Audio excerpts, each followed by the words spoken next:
Que Jesus continue nos fortalecendo, nos amparando neste momento, depois de termos aí ouvido tantas coisas boas durante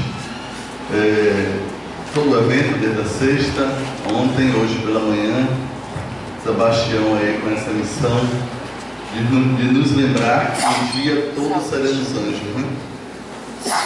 Lembrando a música. E de nos dizer coisas importantes para a gente ir se permitindo pensar um pouquinho mais, juntamente com os exemplos que ele traz, para que a gente possa ir descortinando essas possibilidades de uma vida mais autossustentável, não é verdade? Porque às vezes a gente pensa muito na autossustentabilidade fora da gente e esquece do alto, que é na gente. Então, que Deus lhe inspire sempre a continuar na sua tarefa e nos lembrar que isso é possível e necessário, tá? Muito bem, nós vamos pensar juntamente com vocês sobre o amor além, que é título de uma obra que o Léo Buscaglia escreveu discograficamente. A primeira discografia que o Léo fez, eu nem sabia que ele estava desencarnado ainda. Eu descobri porque quando teve a discografia, embora possa ter a discografia entre encarnados, mas aí eu fui ao oráculo Google e consultei, e aí descobri que ele já estava desencarnado há alguns anos. E foi uma experiência extremamente interessante, porque o Léo Buscaglia, ele viveu essa dinâmica, né, do amor na existência dele. Ele ministrou um curso na universidade sobre o amor, e quando ele propôs isso, os colegas do departamento diziam para ele: deixe disso, isso aqui é universidade, ninguém vai se matricular em um curso sobre o amor. E aí, para a decepção da galera, lotava todo o semestre que ele oferecia a disciplina.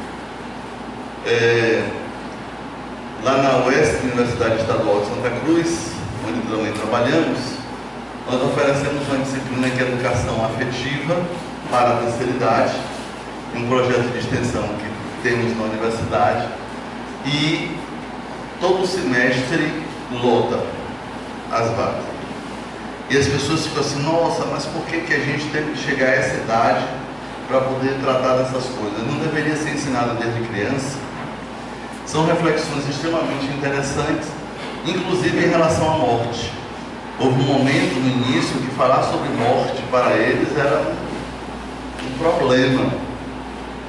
E nós fomos avançando, evoluindo, e chegamos no início de um semestre que eu pude, ao abrir a porta para iniciar a primeira aula do semestre, perguntar: quem morreu? E todos sorriram. Porque nessa faixa etária, essa é uma expectativa interessante de proximidade com a morte, né? Quem morreu? E eles sorriram. E eu disse assim: gente, que coisa maravilhosa, a morte deixou de ser um problema. E aí, quando nós vamos pensando sobre essas possibilidades, ouvimos coisas deles que nos fazem, assim, manter, né, a atividade cognitiva bem ativada, porque eles dizem coisas extremamente importantes, né? Desde quando eu passei a amar mais, eu perdi o medo da morte. Desde quando eu me decidi a perdoar, eu acho que na hora que Deus quiser eu posso ir. Assim, pérolas de uma vivência que, independente da religião que eles tenham, é uma vivência do Evangelho, né? É despertar para isso pela via da academia, pela via da ciência, da filosofia. Então, dentro dessa perspectiva, e aí é onde eu já mostrei para vocês, esses 3 livros o Léo escreveu ao mesmo tempo. E não me disse, a proposta inicial era essa: amor no sentido da vida, amar apesar de tudo. E aí ele começou a escrever os 3 sem me dizer no mesmo material, e aí, por força do ofício, chegou uma hora que eu resolvi ler o que estava escrito. E aí eu disse para ele assim: meu irmão, olha, me desculpe, mas assim, Eu não estou percebendo muito sentido nisso. Tá faltando uma coerência no texto, tá? E assim, ó, eu oriento meus alunos a escreverem artigos, monografia. E aí ele disse assim, não se preocupe, na próxima semana conversamos. E aí, mais um capítulo psicografou. Na próxima semana ele chegou e disse assim, olha, hoje nós vamos separar o material. E aí ele separou por capítulos o que seria de cada livro, colocou o título e me disse quantos capítulos faltavam de cada livro. Aí quando eu separo o que leio, eu digo, agora faz sentido. Então, ele escreveu esses 3 livros juntos. Esse, Amor no Sentido da Vida Amar Apesar de Tudo, Amor e Vida e Amor Além. E no prefácio, o Espírito Samuel Lamarck nos diz umas coisas que são importantes de lembrar. O amor gera mudança. E aí eu fiquei pensando, quando você colocou aqui, da pessoa que já tinha passado por todos os procedimentos e orientações médicas e que não conseguia emagrecer, e aí você disse para ela algo que ela poderia sinceramente não acreditar que funcionaria, e aí de repente ela faz e aí reduz 1 quilo por dia. Sem dúvida alguma, com tudo mais que se possa imaginar, nesse momento que ela aceita, ela decidiu se amar mais. Então o amor gera mudança e gera. E quando a gente está resistindo a mudar naquilo que precisa, a gente poderia se perguntar o quanto a gente não está disposto a se amar mais, para ter a disposição da mudança. O amor cria condições, porque essa é a segunda pergunta que vem. Tá bom, ok, eu até aceito que eu preciso me amar mais, mas como eu vou fazer isso? Ok? O próprio amor vai criar as condições para ele mesmo e para o que nós nos propomos. O amor é a ideia ideal e, ao mesmo tempo, a experiência mais empírica, pois une todas as possibilidades infinitas. E aí, isso é porque tem gente que acha que o amor é aquela coisa abstrata, aquela coisa distante. Não, isso é romantismo. Amor é uma coisa extremamente concreta para quem sente. Da mesma forma que a fé. Ele diz assim, nossa, mas a fé fica aparecendo. Quem sente sabe que é concreta. Tem gente que mesmo sendo espírita, os espíritas parecem que continuam sendo abstratos. Não, existem espíritos. Existem pessoas e experiências laborativas de trabalho no centro espírita, ou onde você possa perceber esses espíritos, que às vezes você tem a impressão que se você estender a mão, você pega no espírito. Então concreto que ele está ali. E não está materializado. Mas é uma experiência invisível, mas concreta. E isso vai depender de como nós interagimos, de como nós percebemos, de como nós sentimos. E aí o Léo nos fala, nessa obra, sobre alguns capítulos que diz respeito às nossas buscas, às nossas experiências de transcendência. E aconteceu algo extremamente interessante. Os capítulos têm como títulos A Medida da Boa Convivência, que todos nós buscamos, voltando a aparecer, e aí ele fala sobre essa experiência de voltar a escrever, o amor em trânsito, que é algo que a gente vive nesses encontros, amor não dói, e aí eu acho interessante a percepção dele, porque, nossa, quantas vezes eu já ouvi pessoas dizerem, por isso que eu achava que eu não devia amar, porque agora não deu certo e está doendo. Pois está doendo, mas não é o amor que dói. O amor é tudo. Amanhã, talvez, e esse é um texto extremamente interessante, em que ele traz uma história com uma pessoa que é resistente ao amor, e aí sempre dizia, amanhã talvez não vá amar. Amor e medo, esse binômio aí que marca a nossa vida. O amor, o sentimento maior. Em nome do amor, somar ou diminuir. Você acredita no amor? Engraçado. Uma vez eu conheci uma pessoa assim, extremamente romântica. E romântica no bom sentido, não é uma coisa que você critica aí dizendo que é meio piegas. E aí chegou uma hora que a gente estava conversando e eu perguntei para a pessoa assim, você acredita no amor? E aí a esposa que estava do lado, ela disse assim, mas como? Esse homem é tão romântico, como que ele não acreditaria no amor? Ele fez um silêncio. olhou para mim, resistindo para não olhar para ela, tipo assim, mas segure a onda aí, porque eu vou responder a verdade agora. E ele me disse assim: pois é, eu busco ser tão romântico assim para ver se eu acredito no amor. A esposa: como? Aí, em nome da misericórdia divina, eu não deixei ele responder e respondi por ele. Isso não quer dizer que ele não lhe ama. Ele só está dizendo que é um processo ou outro dele acreditar no amor. Nós fazemos tantas coisas que não acreditamos. Então assim, ele lhe ama, até porque se ele não lhe amasse, dificilmente ele conseguiria fazer o que ele faz, que você disse que ele faz por esses anos todos. Ela olhou para ele, pegou na mão e fez assim: é? Aí ele olha para mim e diz assim: não, mas eu respondo que agora. É? Já algo profundo. É. Comunicar o amor, que aí eu já trazia uma desses fragmentos aí do capítulo. Amor, força invencível, amor a lei. E está em vermelho. Por quê? Na minha compreensão, houve uma falha da editora e da diagramação. Esse capítulo não está no prefácio. Ok? E aí depois você diz: nossa, vamos fazer uma errata, como é que pode? O capítulo que dá título ao livro. Aí chega o Léo e diz assim: não precisa isso. A proposta é essa. Mas meu irmão, só tem que deixar a gente sofrer primeiro, porque eu falo antes. A proposta é essa. É o além, é o capítulo além. Não está lá, mas ele é oferecido. É o além. E um detalhe interessante: o além no meio. Porque não é o último capítulo que não apareceu, como se fosse o além no limite. É o além no processo. Amor além de tudo, amar a tudo, opção amor, e o pós-fácil do amor além, quando ele fala dessa experiência de estar comunicando o amor ainda e sempre. Bom, esse material eu acrescentei porque à noite ele disse que queria apresentar esses dados para vocês.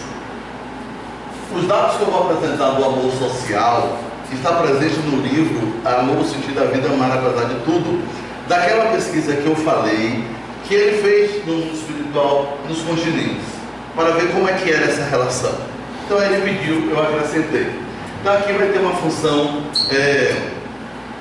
informativa. Tenho pensado muito acerca do que move algumas pessoas a fazerem o bem a outrem e auxiliarem até mesmo quem nunca viram antes.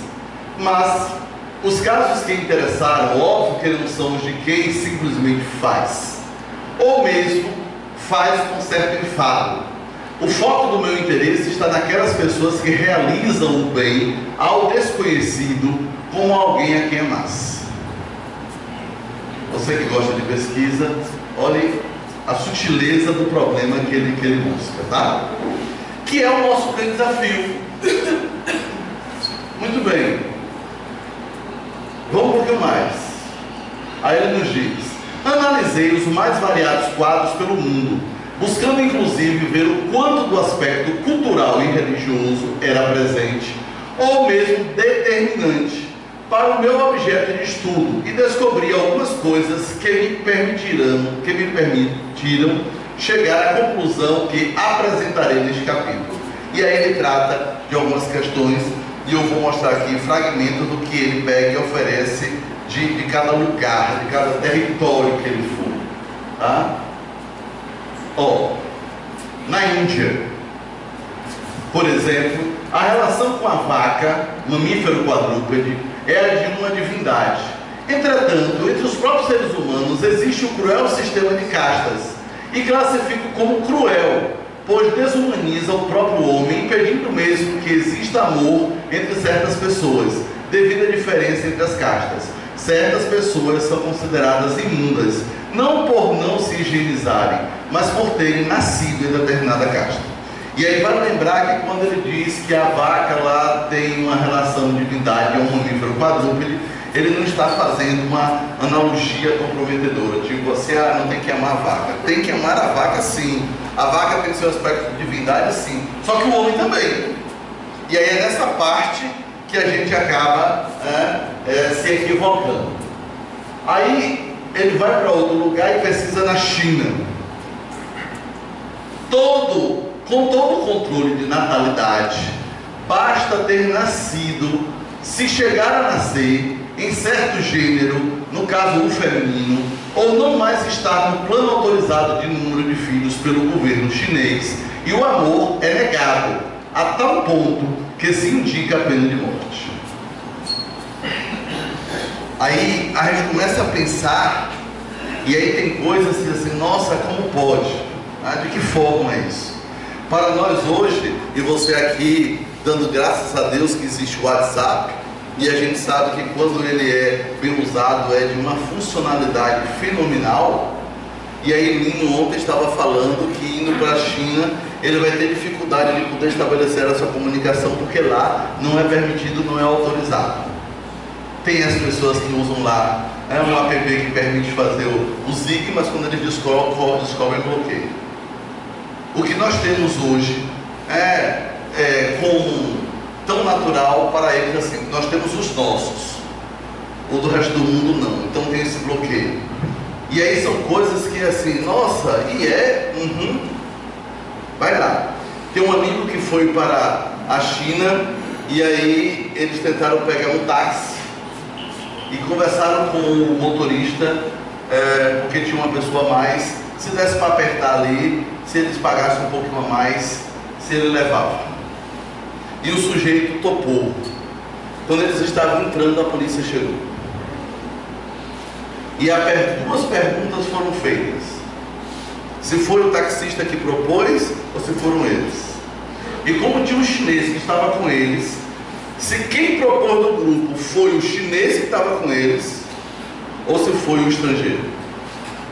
Porque era um absurdo se fosse o taxista e era um absurdo se fosse o chinês. Porque assim, eu vou até considerar aqui um pouquinho e eu vou sair fora. Mas assim, os daqui, não.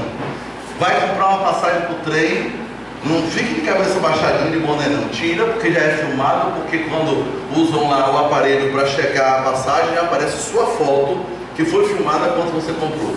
Então assim, tem um controle diferente do que a gente está habituado aqui. E aí a gente começa a pensar, inclusive em relação à questão da natalidade, do nascimento de filhos e do gênero, que pode estar autorizado ou não.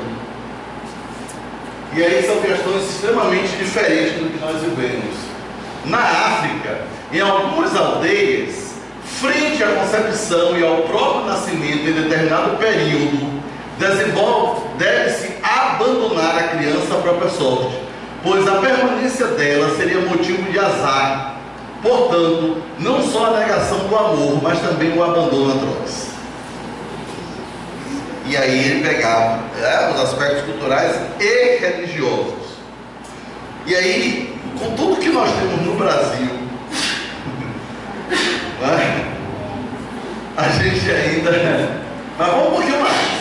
Na Europa, o nosso continente civilizado, como é comumente considerado, muitas são as práticas da negação do amor, ora fundamentado no materialismo, ora nas diferenças étnicas, ou ainda nas questões migracionais, sempre presente a baixa ou nenhuma afetividade em relações que deveriam denunciar a presença de amorosidade. E isto é sério. Você vai tentar ter uma proximidade, você vê que as pessoas ficam constrangidas. Peraí, está chegando muito perto. Em Portugal, até na questão da linguagem é muito interessante. Ouvir as pessoas, eu conversava com uma psicóloga que no dia anterior tínhamos conversado e ela me tratava assim. Ontem, quando eu falei com o Lindomar, conversando comigo, eu ficava me sentindo meio dissociado. Eu disse, eu sou eu não sou eu, quem foi que conversou para ela ontem, né? E aí assim gerava aquela estranheza. E aí depois eu entendi, porque para ele chamar de você é algo íntimo. Então, se não tem intimidade para chamar de você, se refere pelo nome. Então, assim, ontem quando eu falei com o Lindomar, e eu me pegava assim, mas ela falou que foi comigo. E todo filosofia, eu não sou meu nome, eu sou eu. Né? E aí quando eu entendi, eu disse assim, olha, vamos fazer uma coisa, você está me deixando muito confuso. Ela disse, ok, já somos íntimos. Ela disse, você pode me chamar de você. E ela disse, mas é muito estranho, olha que coisa, mas é muito estranho para mim me chamar de você quando nós não já somos íntimos. Eu disse, mas somos, acabamos de ficar. Somos. E como essas questões linguísticas, culturais, gente, é muito diferente. Assim, que coisa interessante, como, e assim, tão próximos, os portugueses, né? Relação, aí você diz, meu Deus do céu, como é isso? Ok, uma senhora virou para mim e disse assim, o senhor permite que eu lhe dê um abraço? Permito. Permite mesmo? Permite, é só abraço que a senhora quer. Assim, não, porque a senhora está com tanta cerimônia. No Brasil a gente abre os braços e vai pra galera. A gente abraça nem pergunta. E aí ela diz assim, não, mas porque aqui é importante que o outro permita. Ele só me dê a procuração, eu assino agora. Ad eterno. Entendeu? Tá liberado. E, gente, e aí você diz assim, e a gente tem isso aqui, nosso, que eles se encantam quando vem para cá. E às vezes a gente se percebe sem estar usando tanto. Ou sem uma ação consciente de vou mesmo ir. Como viver essa experiência? De que forma lidar com essa possibilidade? Vamos um pouquinho mais. Temos as Américas. Nas Américas, encontramos uma mistura de ingredientes tão próprios dos velhos continentes, quanto dos velhos espíritos que vieram para o novo continente, quer através das migrações ou das reencarnações, das marcas do velho materialismo que estimula o egoísmo bem estruturado, até mesmo as manifestações primitivas de disputa de poder ou do entorpecimento das consciências através do cultivo e comercialização das drogas variadas, e o amor tentando sobreviver em meio a todas as dificuldades sociais existentes. Aqui somos nós, nas Américas. E aí, assim, eu não vou detalhar essa discussão aqui agora, porque a gente acrescentou lá a pedido dele, e aí tem outra parte, mas assim, e aí proponho que vocês reflitam. Como o egoísmo bem estruturado, como é que ele se manifesta, de que forma isso acontece. E aí eu vou ter você fazendo aqui aquela explicação com os bonequinhos, mostrando essa relação toda, a gente já passa bem a ideia disso. Olha, manifestações primitivas de disputa de poder. Gente, século 21, e a gente ainda está disputando de forma primitiva o poder. É só pensar nessa estratégia, disfarçada ou não. Cara, um dia a gente vai ter que desistir desse negócio. Entorpecimento das consciências. Ok, drogas. Qual é a sua droga? Essa é a questão. Que droga você usa? Às vezes a gente fica pensando, mas às vezes nossa droga é emoção. Uma vez eu encontrei uma pessoa que ela disse assim, olha, eu sou tão briguento, que se chegar 10 horas da manhã e não tiver brigado com alguém, eu sinto falta de alguma coisa em mim. E ela está falando dos hormônios, do que vai produzir. Aí eu disse assim, sério? É sério. Aí eu olhei para o relógio, rapidamente, e disse, como é que você está se sentindo hoje? Já era 10h30, ela poderia estar me vendo como uma possibilidade, entendeu?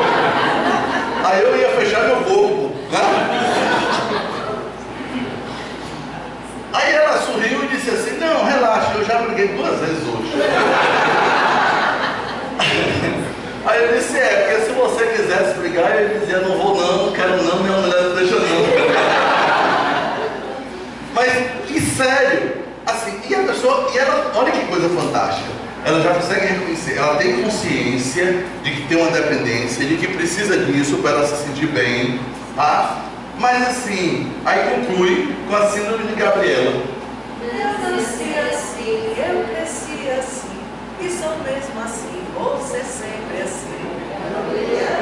Participação especial?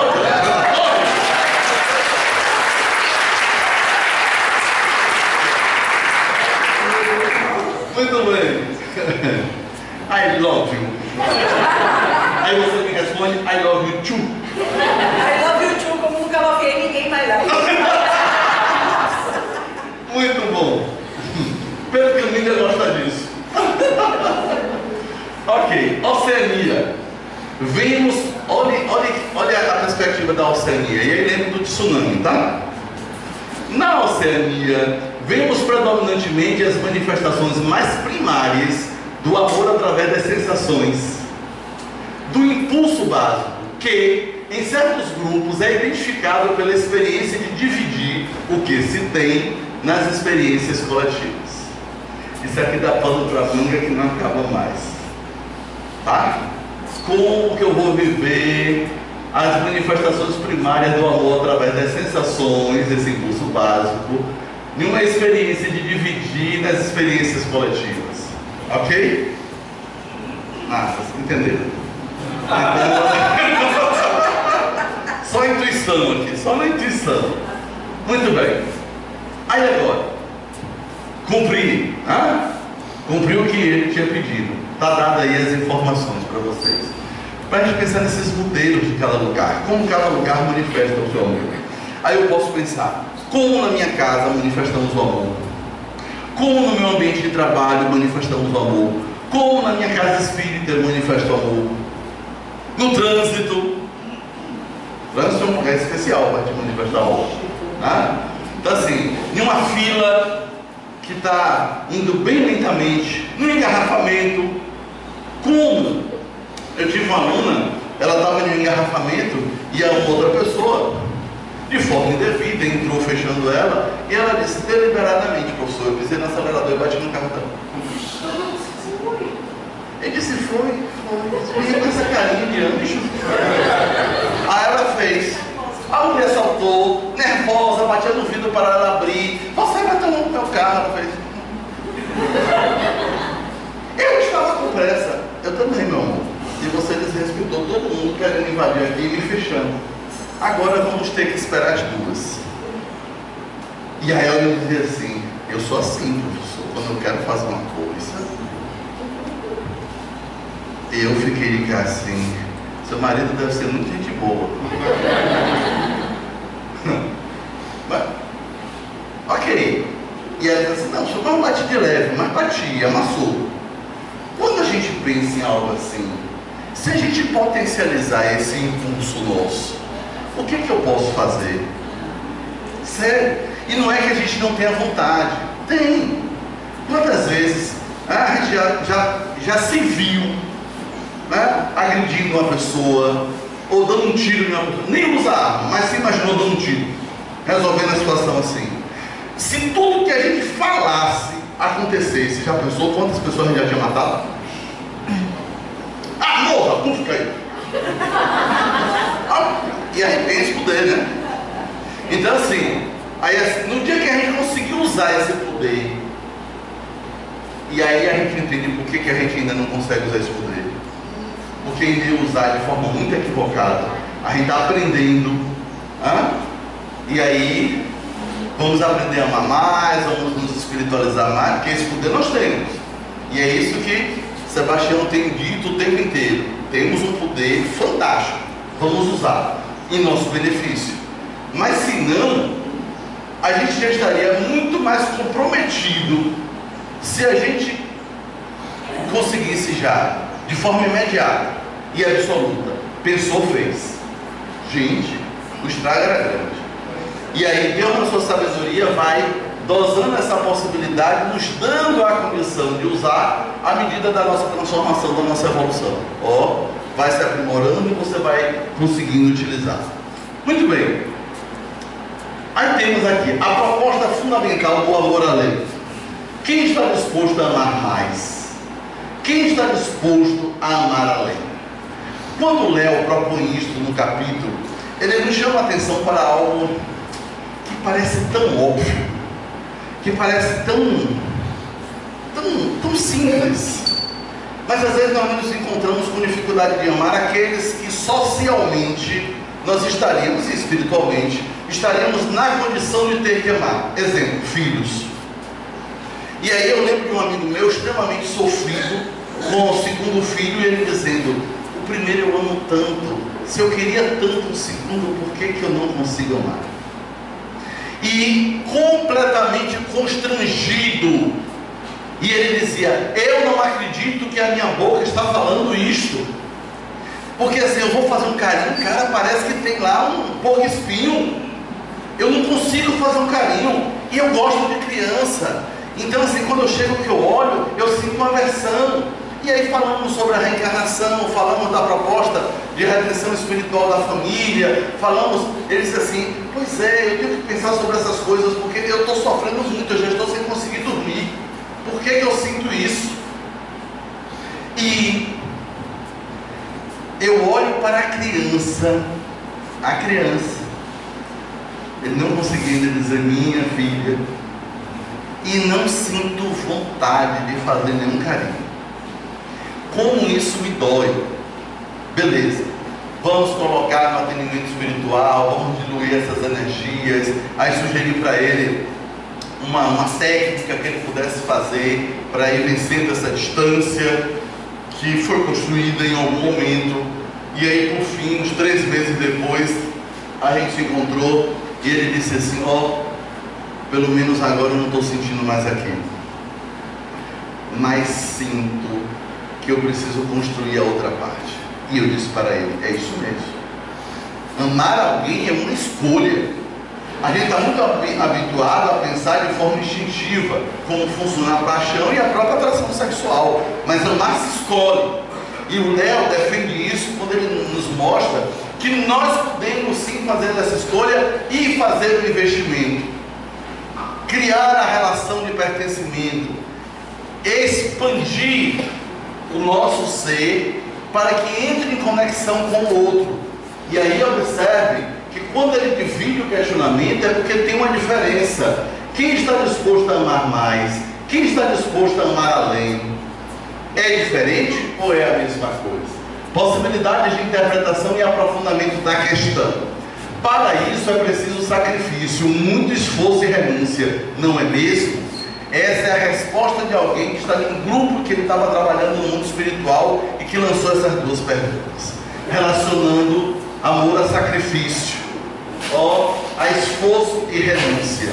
Ok, quando nós convivemos com uma pessoa, amando ou não, nós podemos sim ter as experiências do esforço, da renúncia, do sacrifício, podemos, mas é sempre assim. Se eu parto sempre do pressuposto que para amar alguém eu tenho que me sacrificar, me parece que eu estou esquecendo o fluxo natural. Me parece que eu estou esquecendo que Deus é amor, como nos ensinou o apóstolo de Jesus. Parece que eu estou esquecendo que eu também sou filho do amor. Eu estou esquecendo que amar é uma experiência natural. Agora, como as nossas relações podem ter comprometimentos, esses comprometimentos podem exigir de mim, sim, uma cota de sacrifício, de esforço, de renúncia. E uma outra pessoa vai e diz: de imediato parece que amar mais e amar além é diferente, e existe sacrifícios e tudo mais, mas não seria o mesmo o mais e o além? Reflexões de desencarnados em um grupo em que o Léo estava trabalhando, e aí propõe isso. E observe que as dúvidas são as mesmas, porque pouco importa estar no corpo físico, como está fora dele na experiência de desencarnado, a nossa experiência com o mundo, com as ideias, com os sentimentos, sempre estarão vinculadas ao ser que somos, aos espíritos. Está aqui ou lá, e o que mais me surpreende no contato com os espíritos e nos atendimentos aos próprios sofredores, é que simplesmente estar sem um corpo físico não gera mágica nenhuma. Às vezes a gente quer, mas já está desencarnado, sim. Eu estava fazendo com um desencarnado e aí insistindo que não tinha morrido. E aí eu coloquei algumas situações para poder ver a diferença. Quando você estava encarnado, eu disse assim: olha, você pode observar que que você está em ambiente, se você fala e as pessoas não lhe respondem, e age como se não estivesse lhe vendo. Resposta dele: que diferença faz? Já fazendo isso comigo antes? Ok? Ou seja, já me ignoravam antes, já não me davam atenção. Eu falava e não me respondiam. Então assim, é só isso que vai me dar a certeza de que eu desencarnei? Que é o contrário? Também tem. Conheci uma moça que ela passou 30 dias com dúvida se ela estava desencarnada ou encarnada. Era encarnada. E aí chegou uma hora, ela na angústia dela, disse assim: já sei, eu vou lá no Porto da Esperança, no seu espírito, porque aí Lindomar vai me dizer se eu estou encarnado ou desencarnado. Segure aí, tem mais. E ela foi, e conversamos. Aí ela fez, aí eu, aí ela, aí eu, aí ela: posso lhe dar um abraço? Eu disse: venha. E nos abraçamos. Isso ela me contou depois. Aí ela saiu assim: bom, então eu estou encarnado. Quando ela pensou isso, passaram 30 segundos, ela veio: mas como ele é evidente que eu podia estar desencarnado, ele me veio falar comigo. Nem isto resolveu. Ok. Aí ela volta: não, mas você vai me achar doida, mas eu queria lhe fazer uma pergunta. Eu sei que novidade, só por conta dessa pergunta. Eu já acho perfeito. Eu estou encarnado. Assim, depois a gente ri. Mas na hora a situação é tão grave. Porque sabe quando a pessoa está perguntando mesmo? Né? E aí eu parei assim: Jesus, ela está em dúvida mesmo. Ele disse assim: pergunta aí de novo. Eu estou encarnada. Mas pô, vamos verificar. Ela já tinha tido outra experiência, não foi suficiente. Vamos verificar. Aí peguei na mão dela: tudo bem? Tudo bem. Pega no meu braço. Ela pegou: está sentindo? Tô. Deu sua mão. Cheirei ela. O perfume já foi. Aí, cheira aqui, tal. Beleza. Chamei outra pessoa. Trabalha lá. Você, vem cá. Começando uma coisa, aí a pessoa conversou comigo, aí eu vou pra ela: oi fulana, tudo bem? Tudo bem. Aí ela saiu e disse: ela não é evidente.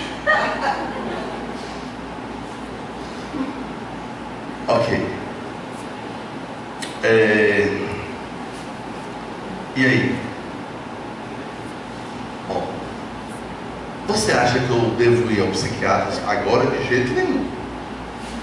Por quê? Se for ali interno.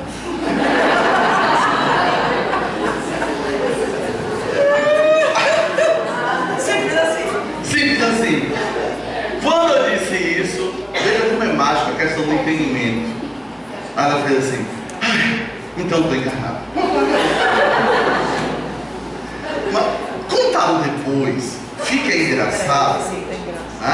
Mas assim, a hora é séria. Porque assim, como que eu vou provar certas coisas para uma pessoa ou para outra?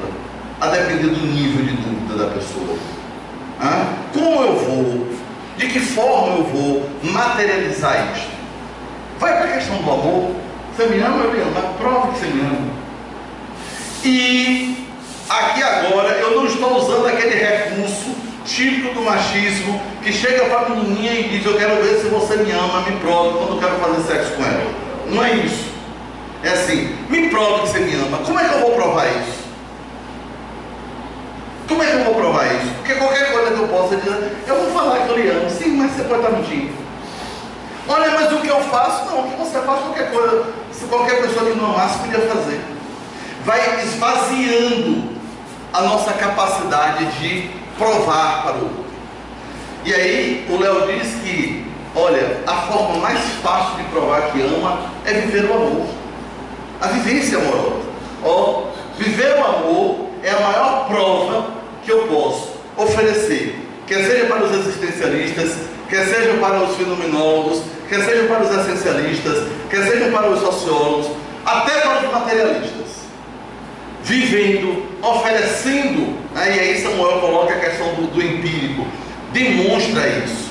Porque só falar eu posso falar. Tanto que eu posso inclusive amar e não conseguir falar. Tem gente que ama, mas não consegue, dá um nó na garganta. E aí tem que desencarnar para poder voltar e dizer. Aí a pessoa não acredita. Aí a pessoa não acredita. Porque ele nunca disse a vida. Exatamente. E uma vez ficou com muita raiva.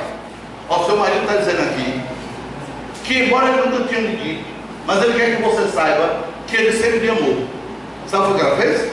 Uma banana para ele. Deu uma banana para ele.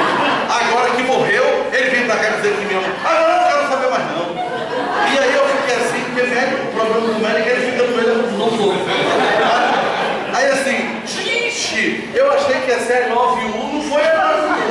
Ela deu uma banana para ele e disse, agora eu não quero não. E ele começou dizendo, embora eu nunca tenha lhe dito, eu quero lhe dizer que eu lhe amo, sempre lhe amei. A reação dela foi bem nietzschiana, humana, demasiadamente humana. Aí disse assim, meu Deus do céu.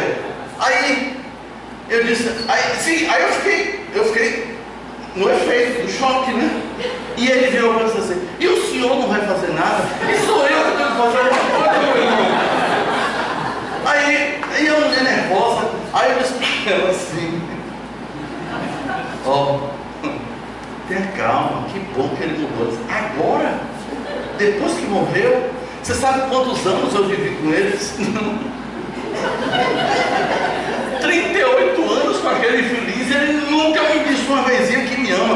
Morre e volta para cá. Aí eu disse assim, mas a senhora não acha que pelo menos agora ele conseguir dizer vai ser importante? Para mim não. Aí eu vi o Espírito chorando. E ele disse assim, diga para ela que eu nunca disse por conta do jeito dela. Agora quem vai apanhar sou eu. Se o morro ganhou banana, eu uma bolacha. Aí tá. Aí eu disse assim, Jesus, olha, o médico tem que fazer seguro de vida. O não merece pancada.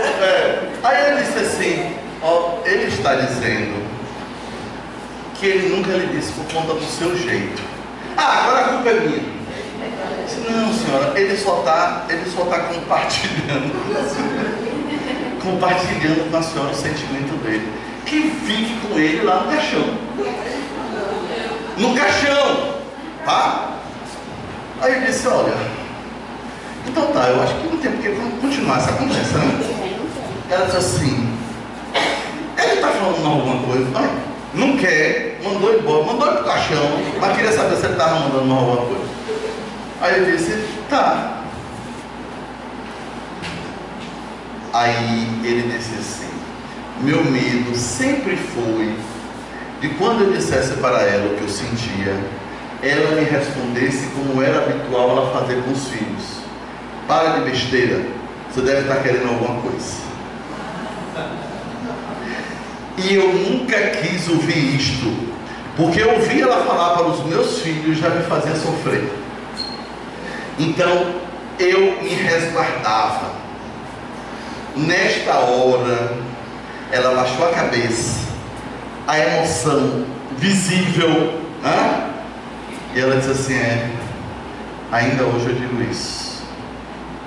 Mas ele também precisava ter percebido que eu fazia isso como defesa.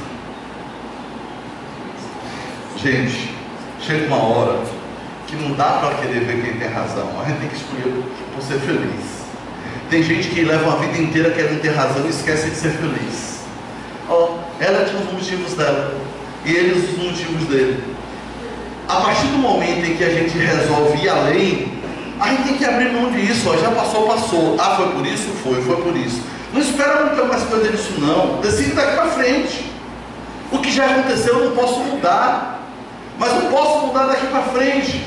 E aí quando eu me coloco nessa disposição, eu mudo tudo, porque eu não vou atribuir mais valor àquelas questões, além do que já tem. O que eu posso, diz Dr. Hans no livro Saúde e Plenitude, o que eu posso aprender com essa situação? Se eu aprendi, eu me liberto. Se eu não aprendi ainda, eu me mantenho fixado a ela. E aí, quando eu entendo isso, eu me permito amar mais, eu me permito amar além. Quando nós vamos tentando encontrar qual é a diferença, qual seria a diferença entre o mais e o além, a gente encontra outras perspectivas que são extremamente vivenciais. Cada um pode ter a sua forma, que para uma outra pessoa pode dizer, isso aí não funcionaria comigo, mas com aquela pessoa funcionou. Porque cada um tem a sua subjetividade. Escutar o coração é uma via.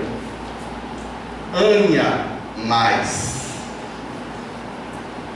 E aí, Léo conta uma experiência que é, né, nesse capítulo, que é um senhor que conta.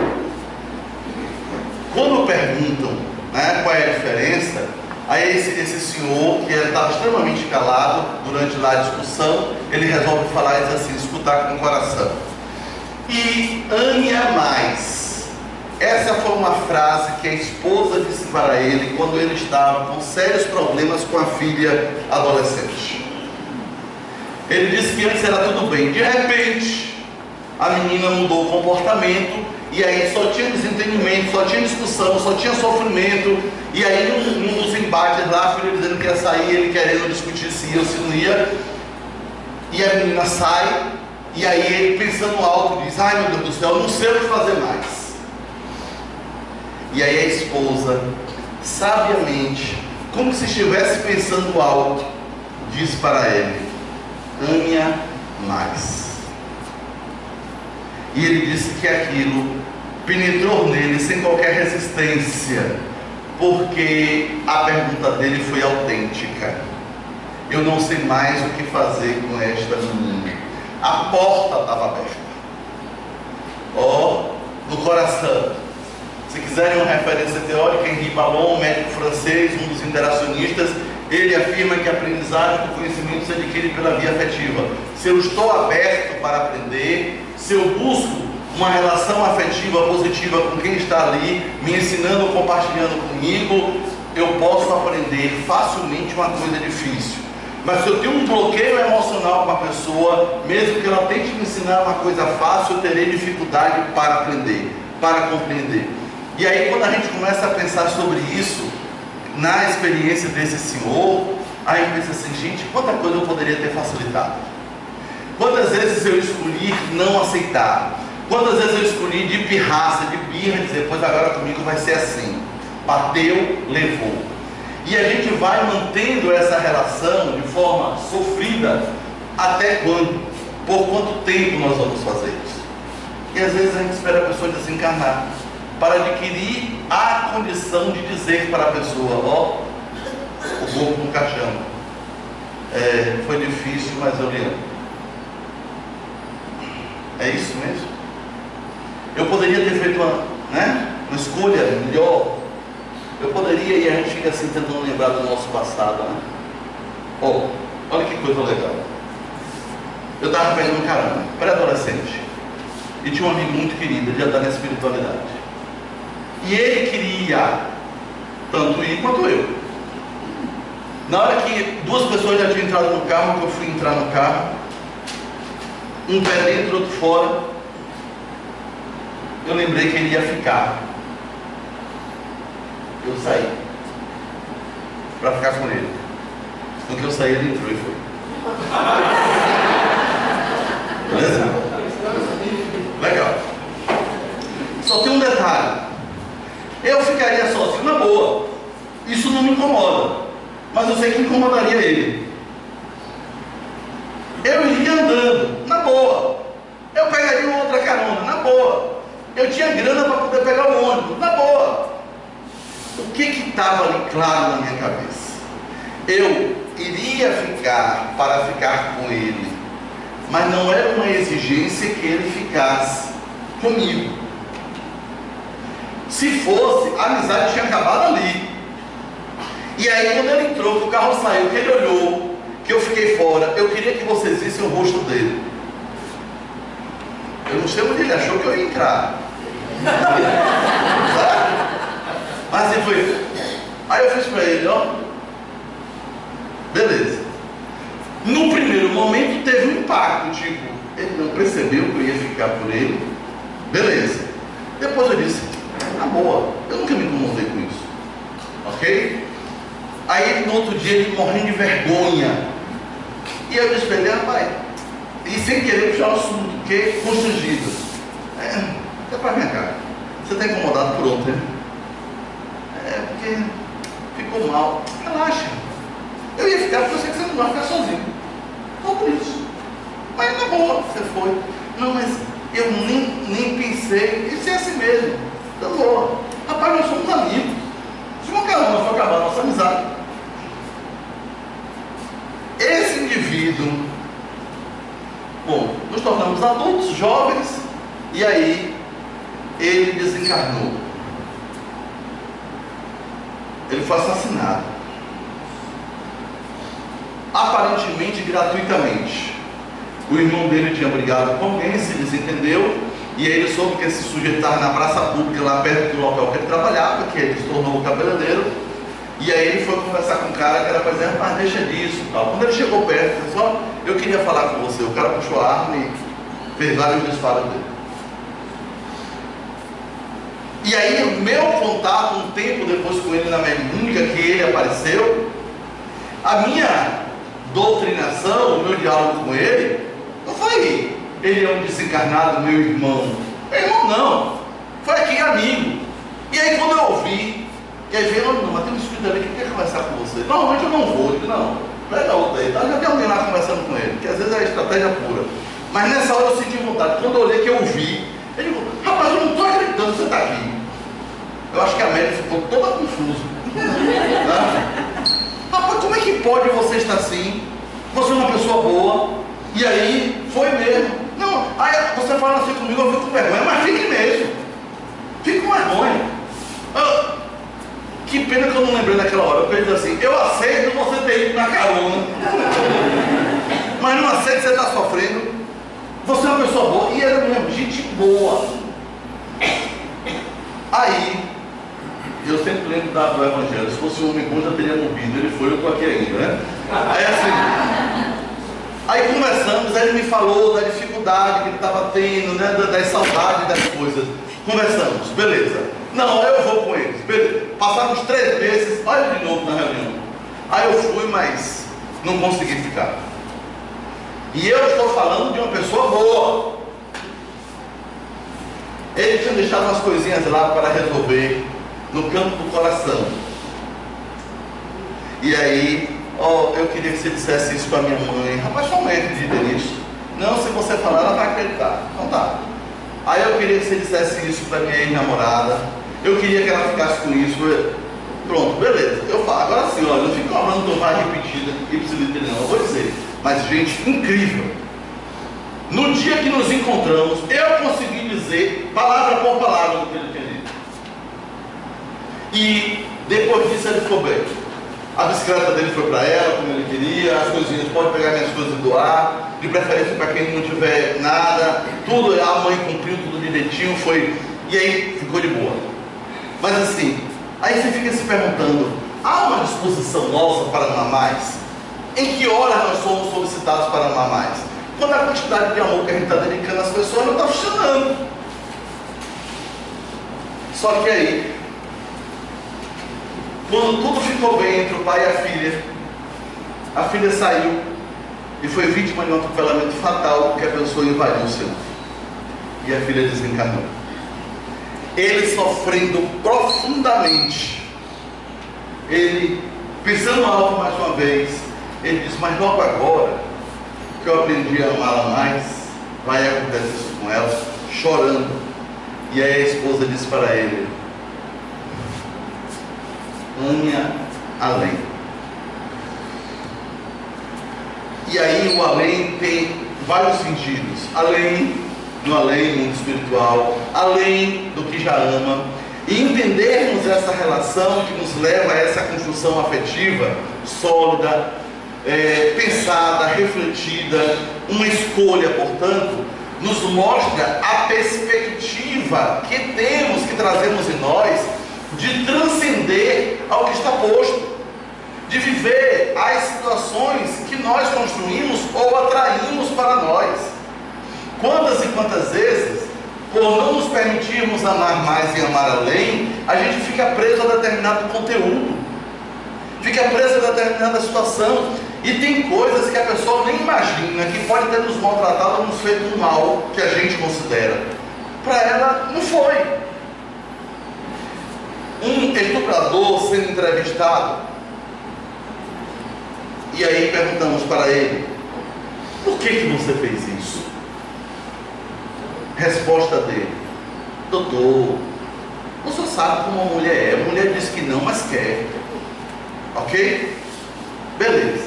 Se alguém ouve isso fora de uma reflexão, pode ter uma revolta, pode ter vontade de pegar o cara e até bater. Mas vamos lá. De quantas mulheres eu já ouvi dizendo que diz que não, para depois não ser interpretada de forma equivocada como uma pessoa fácil? Observe que a percepção do sujeito, embora o crime que ele tenha cometido, ele não tem direito de fazer isso, mas tinha um fundamento na realidade. O senhor não sabe como é que mulher é? A mulher quer, mas diz que não. E ele interpretava isso dessa forma. Mas, meu amigo, você não conseguiu perceber na continuação do processo que o não era não? Eu não. Aí ele traz para a nossa vida. Quantas vezes a gente disse um não porque estava chateado e depois vai ficar chateado de novo mais, porque queria que o outro tivesse percebido que, embora a gente disse não, a gente queria. Vamos dar uma saidinha? Não.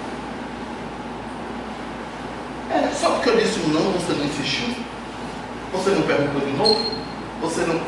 Isso é do nosso dia a dia. Aí eu coloco uma situação crime, grave, hediondo, aí. E as nossas situações do dia a dia? Mas eu disse que não porque eu estava chateado. Não, você queria. E eu não me perguntei de novo depois, mas depois eu já não queria dar o braço a torcer.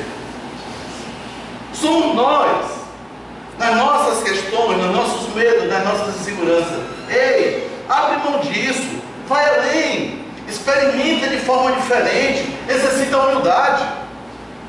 Quantas vezes a gente pensa em humildade em relação a um monte de coisa e não pensa em relação ao amor?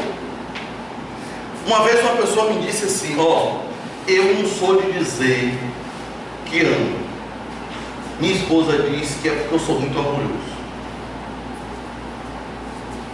Você acha que eu sou?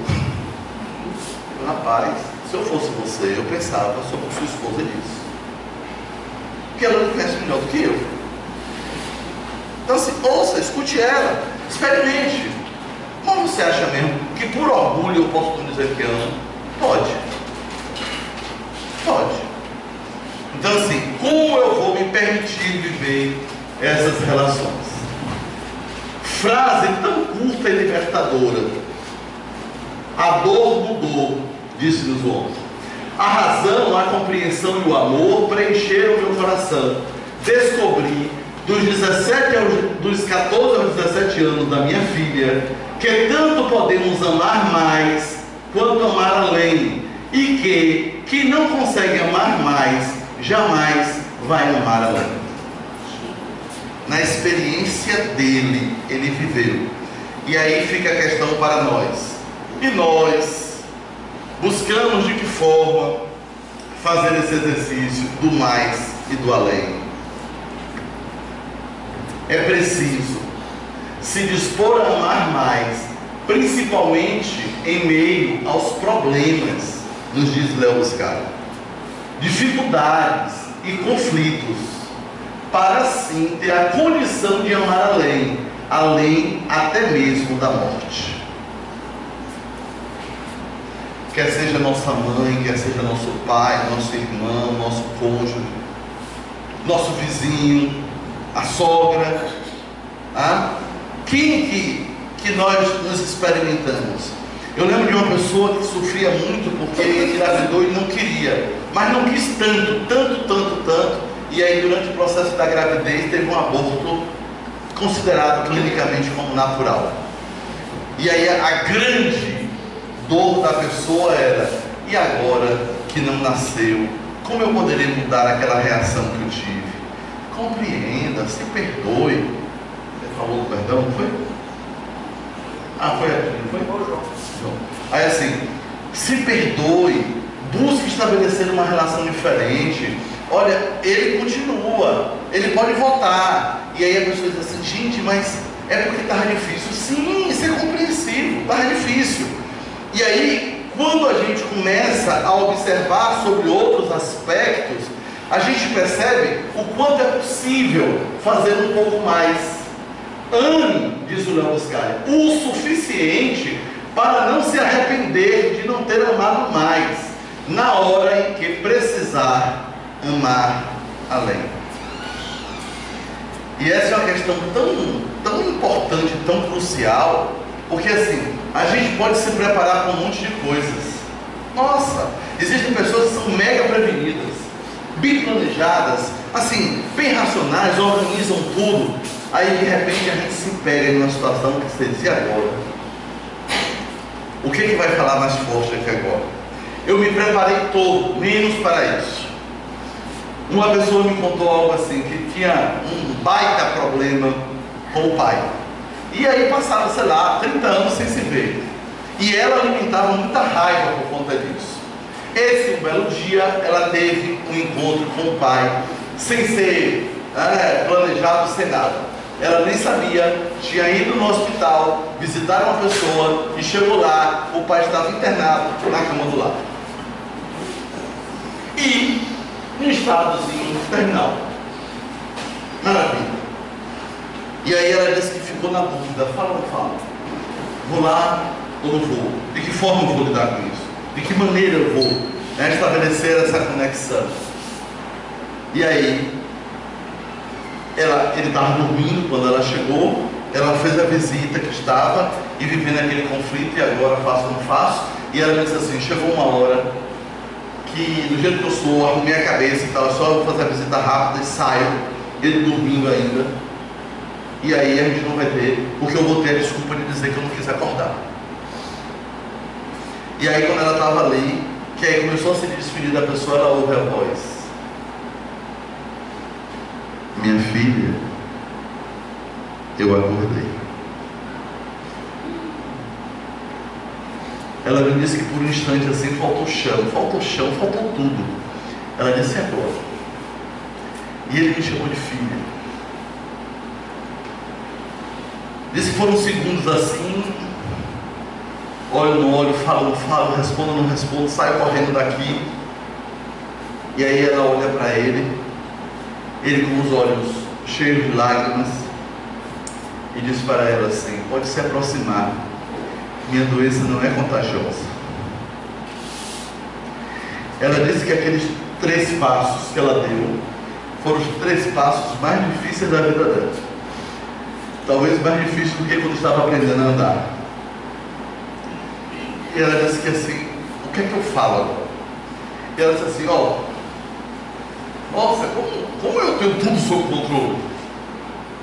E naquela hora eu me sentia criança, me sentia insegura, me sentia sem saber o que fazer, as palavras não apareciam na minha cabeça, o que é que eu tinha que dizer. A única coisa que ficava era assim, e agora? E agora? E agora? Aí, quando eu dei o primeiro passo, o segundo, eu não sei como foi isso, mas eu lembrei da minha avó, que sempre me dizia assim: quando você estiver na dúvida, escute seu coração.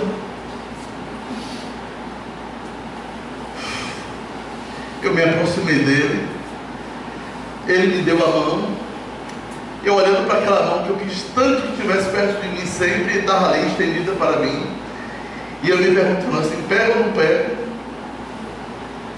E aí eu pego na mão dele, e ele diz assim: faz tempo. E eu só conseguia balançar a cabeça porque o nó estava na garganta. Faz. E ele me diz: eu estou aqui há 15 dias. E não fazia sentido aquilo para mim, porque eu não sabia se eu dizia eu não sabia, e se eu soubesse eu viria. E aí ele olhou para mim, pegou na minha mão e disse assim: sua mão cresceu. Tinha 30 anos que você viu. Sua mão cresceu. E eu continuava sem saber o que ele dizia, sem as palavras estarem na minha cabeça. Eu era considerado uma pessoa que falava muito bem. E naquela hora eu não sabia o que dizer. E a única coisa que saiu da minha boca foi: papai, eu te amo. Racionalmente eu não queria dizer isso. Eu tinha raiva, eu tinha remorso, eu tinha ressentimento. Mas talvez aquilo que eu lembrei da minha avó: minha filha, quando você tiver dúvida, deixa, escuta com o coração, faz com o coração. A única coisa que eu consegui dizer para ele foi: papai, eu te amo. Ele começou a chorar ainda mais e me disse que há 30 anos ele não havia conseguido dizer para mais ninguém que amava, embora tivesse amado outras pessoas, porque ele não conseguia estar perto de quem ele achava que mais amava, que é você, minha filha. 30 anos de negação de amor, porque não se teve a coragem de chegar perto e de dizer o que sente. Não se teve a disposição de ir além. Não se teve a coragem de fazer o suficiente. E aí ela disse: 5 dias depois, papai desencarnou. E aí eu fico me perguntando: por que a gente não se encontrou antes? E agora? Eu vou poder encontrá-lo novamente? Eu vou poder? Eu disse: claro que pode. Se os sentimentos negativos nos mantêm vinculados de uma relação obsessiva, você acha que o amor não vai nos manter? Claro. Se coloque disponível. Quando você fizer suas orações para dormir, peça aos benfeitores que, se for possível, você se encontre com ele, que você possa continuar essa relação nessa nova perspectiva. Lembre, seu pai não acabou, você sabe disso. Ele apenas está no além, no mundo espiritual, e vocês podem viver essa experiência. E aí, nessa construção, ela me diz uma coisa muito interessante. Ela diz assim: Lindomar, a vida é uma riqueza, mas que a gente ainda não aprendeu a valorizar. Às vezes a gente vai atender uma pessoa e a gente ouve coisas muito mais interessantes do que o que a gente fala. E entender e se permitir isto é se abrir para a vida, é perceber naquela situação efetivamente o que a vida está nos oferecendo. Quantas vezes você pode conversar com uma pessoa e a pessoa ficar até um pouco decepcionada, porque ela queria, dentro da expectativa dela, colo. Ela não queria que você dissesse assim: ei, levanta e anda, vai, você já pode caminhar, segue em frente, a vida lhe aguarda, está aí. Queria talvez ser visto ali com aquele olhar de piedade, de pena, do que seja. Não, bora, segue em frente, sobreviveu até aqui, vai adiante. E aí o Léo nos mostra que essa é a grande riqueza da vida, podermos ampliar a nossa condição, reconhecendo as possibilidades durante a existência, para que nela encontremos as oportunidades para amarmos além. Não percamos oportunidades.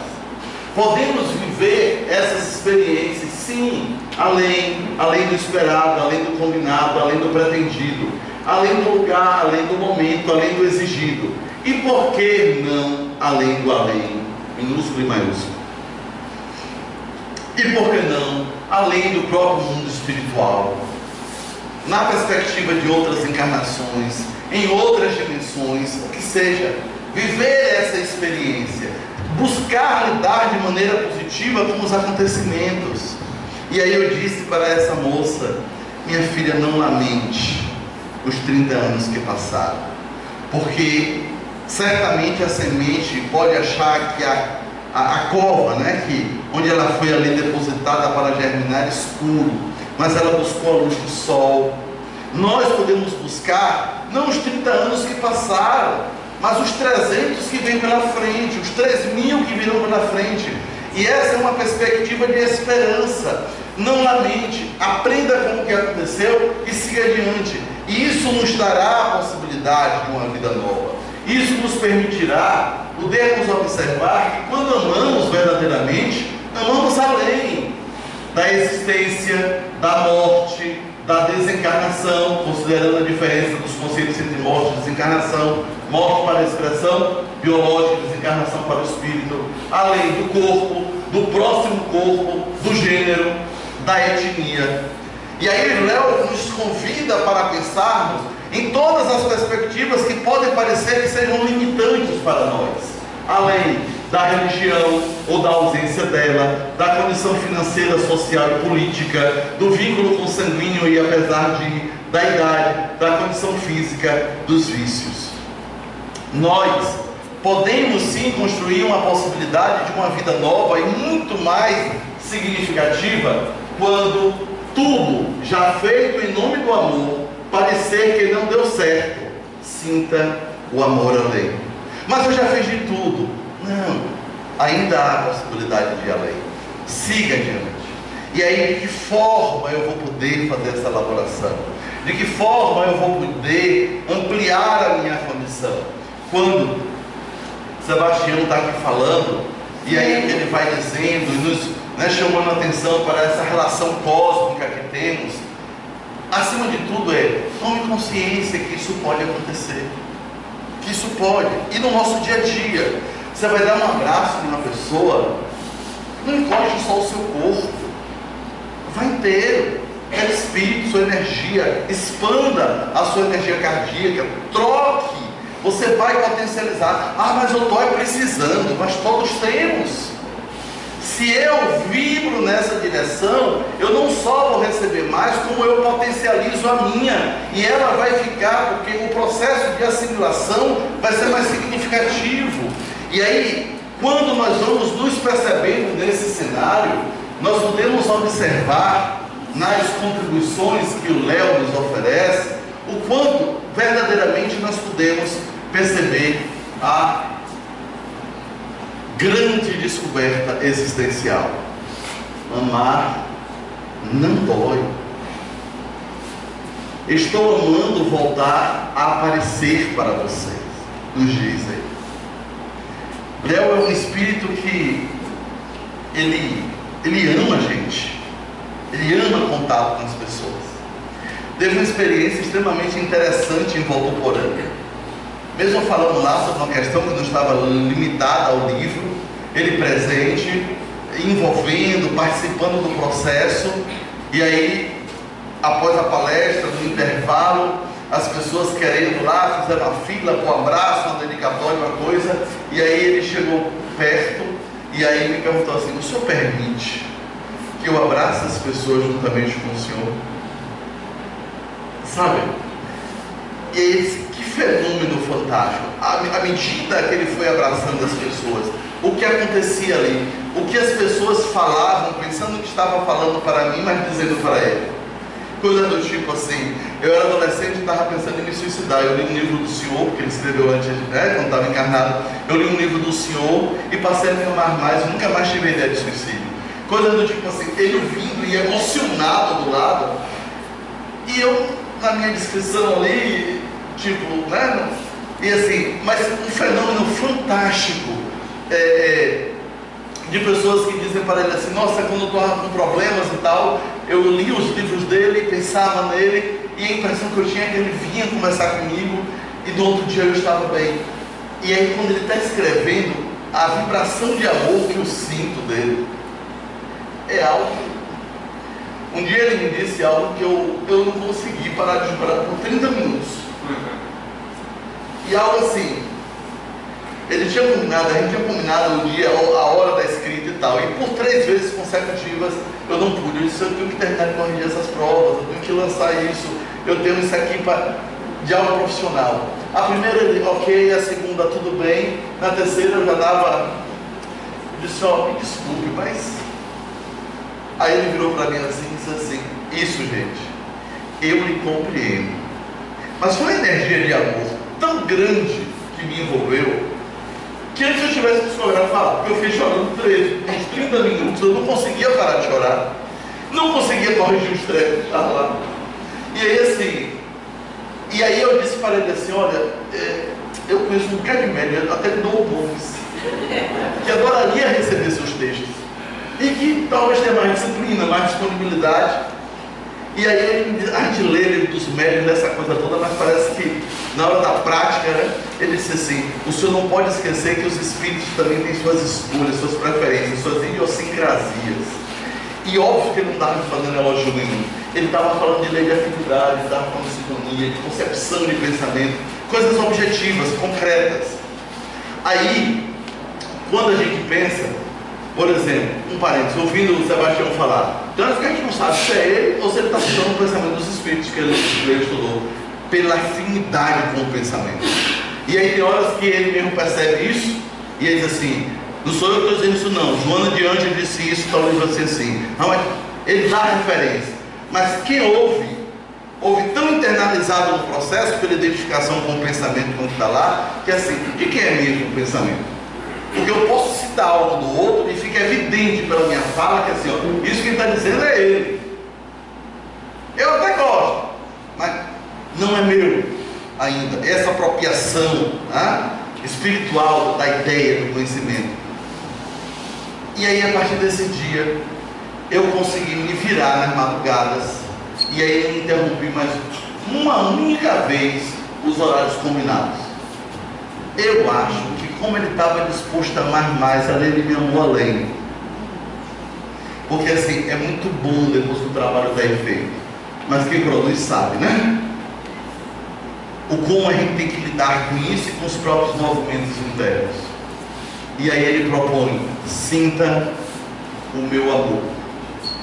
Eu proponho, sinta o meu amor.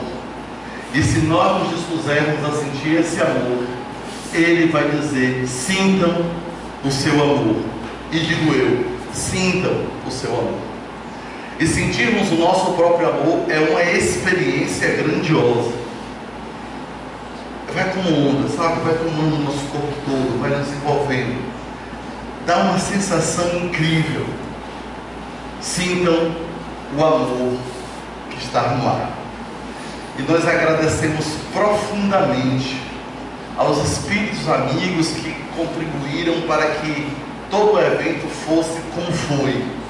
Esse clima de paz, de harmonia, emoldurado pela natureza, e que a gente possa, a cada instante, perceber que nós somos inteiramente responsáveis para que não falte a esperança em nossas vidas.